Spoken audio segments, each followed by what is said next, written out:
প্রায় 20 বছর পর আজকে এই বিশেষ দিনে আমরা পৌঁছে গিয়েছিলাম আমাদের সেই ছোটোবেলায়, সেই ফেলে আসা ছোটোবেলায়, এবং তা অবশ্যই আমাদের ছোট্ট মেয়ের হাত ধরে।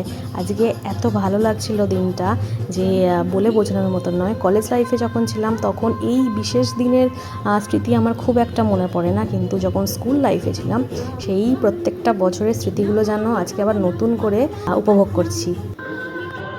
আজ সকাল সকাল সোনাইমার ঘুম থেকে ওঠা, আর তারপরে এইভাবে সুন্দর করে সাজিয়ে যখন সোসাইটির সবার সাথে চলে এলাম পতাকা উত্তোলন করতে, ঠিক যেন আমার সেই ছোটোবেলার দিনগুলো এত স্পষ্টভাবে চোখের সামনে আমি দেখতে পাচ্ছি, আর এত ভালো লাগছে যে যেগুলো বলে বোঝানোর মতো নয়। আর আমার সোনাইমার তো এই বছর প্রথমবার স্বাধীনতা দিবস উদযাপন করছে, প্রথমবারের জন্যে।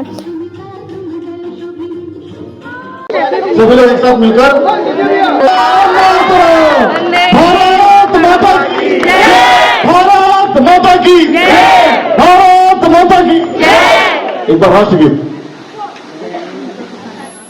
जन गण मन अधिनायक जय हे भारत भाग्य विधाता, पंजाब सिंध गुजरात मराठा द्राविड उत्कल गंगा, इंद्र हिमाचल यमुना गंगा उज्जल जलधि तरंगा। আমাদের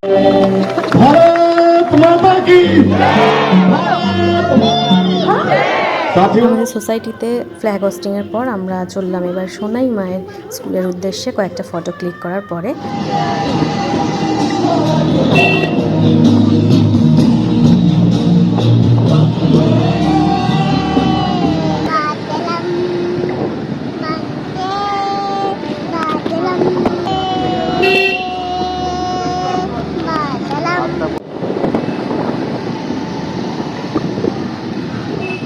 তবে আনফর্চুনেটলি আমাদের সোসাইটিতে পার্টিসিপেশনের জন্য আমাদের স্কুলে আসতে একটু লেট হয়ে গিয়েছিল। এসে দেখি এখানে ফ্ল্যাগ হোস্টিং হয়ে গেছে, তো কিছু করার নেই। স্কুলের ফ্রেন্ডসদের সাথে দেখা করা এবং টিচার্সদের সাথে ফটো ক্লিক, চকলেট খাওয়া, সবটাই সোনাইমা উপভোগ করেছে। এক কথায় এই বছরে সোনাইমার প্রথমবারের অভিজ্ঞতা, আর আমার আর ওর বাপির ফেলে আসা ছোটোবেলার এতগুলো বছরের অভিজ্ঞতা মিলেমিশে আজ যেন একাকার হয়ে গেছিল, আর আমরা তিনজনেই যেন আজকে ছোটোবেলার সেই গণ্ডির মধ্যে আবদ্ধ হয়ে পড়েছি।